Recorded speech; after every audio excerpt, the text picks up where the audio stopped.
আসসালামু আলাইকুম। আশা করি সকলে ভালো রয়েছেন, সুস্থ আছেন। অনেকেই জানতে চান একটা ব্যাংক অ্যাকাউন্ট কতদিন লেনদেন না করলে সেই অ্যাকাউন্টটা বন্ধ হয়ে যায়। তো ব্যাংকিং ভাষায় দুইটা প্রচলিত শব্দ আছে, একটা ডরমেন্ট, একটা ইনঅপারেটিভ। আপনার ইসলামিক ব্যাংক বা দেশের অন্যান্য ব্যাংক যেগুলো commercial bank, Dutch Bangla bank, UCB, Sonali Agrani, Janata, যেই ব্যাংকের নামই বলেন, এই সকল তফসিলি ব্যাংকের চলতি হিসাব বা current account, short notice account বা এসএনডি অ্যাকাউন্ট এবং সঞ্চয় হিসাব যে নামে অভিহিত করা হোক না কেন, সর্বশেষ লেনদেন বা হিসাব বিবরণী, সর্বশেষ প্রাপ্তি স্বীকার বা উক্ত বিবরণীর জন্য সর্বশেষ অনুরোধের তারিখ থেকে ন্যূনতম 6 মাস গ্রাহক কোনো প্রকার লেনদেন সম্পাদন না করলে সেই হিসাবটা ইনঅপারেটিভ বা অপ্রচলিত হয়ে যাবে। ভিডিওটা লাইক করে দিবেন, চ্যানেলের নতুন দর্শক হয়ে থাকলে সাবস্ক্রাইব করে দিবেন। এরকম ব্যাংকিং রিলেটেড সকল ভিডিওর আপডেট আপনারা পেয়ে যাবেন অতি সহজে।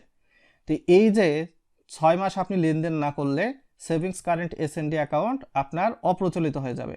এটা কিন্তু অপ্রচলিত হয়ে যাবে, এখানে কিন্তু বন্ধ হবে না, এটা বলতেছে যে অপ্রচলিত বা ইনঅপারেটিভ হবে।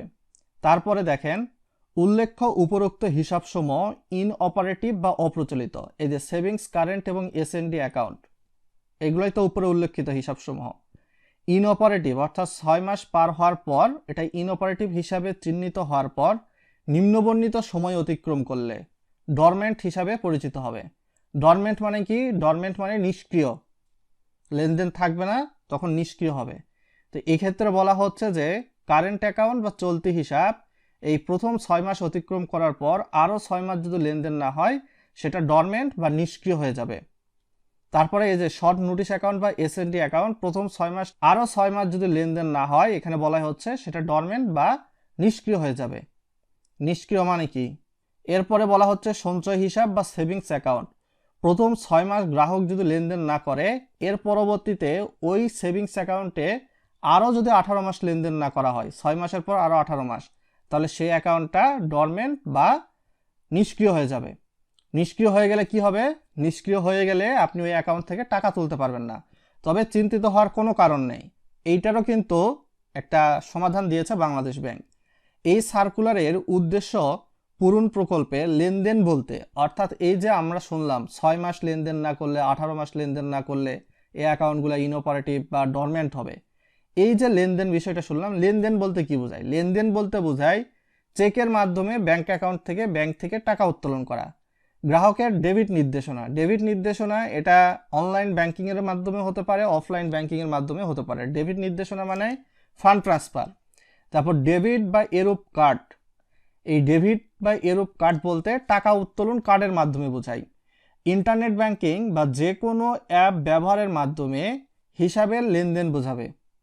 ইন্টারনেট ব্যাংকিংয়ের মাধ্যমে কি করা যায়?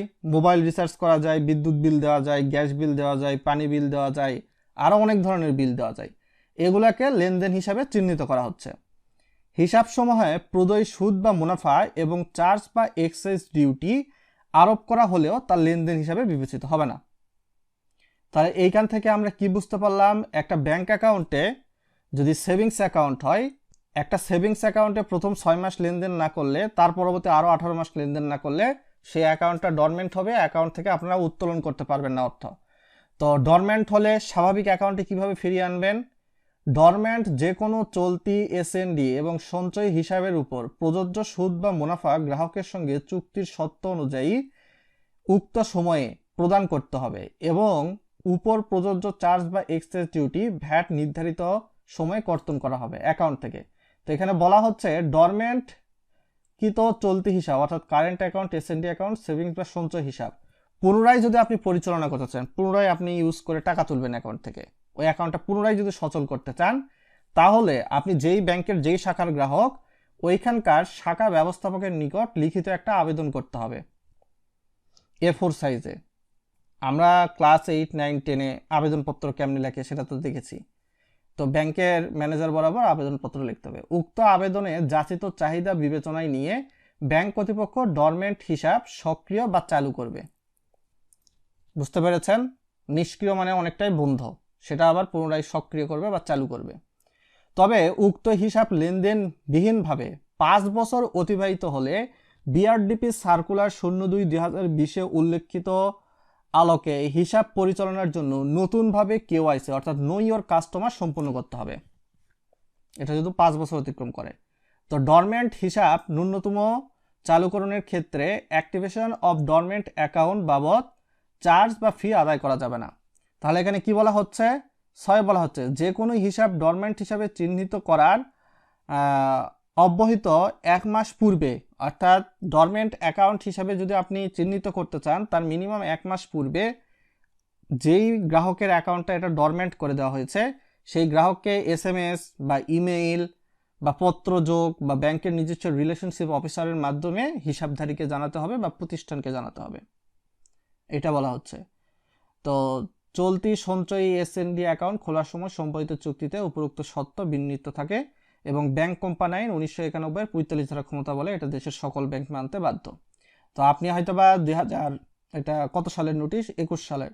2021 সালের নোটিশ যতই হোক এটা 2026 সালে এসেও কার্যকর, কেননা আপনার অ্যাকাউন্ট যখনই ডরমেন্ট হবে এই রুলসগুলো মেনে আপনি যে ডরমেন্ট থেকে নিষ্ক্রিয় অবস্থায় থেকে পুনরায় সক্রিয় বা চালু করতে গেলে উপরোক্ত রুলস অনুসরণ করতে হবে।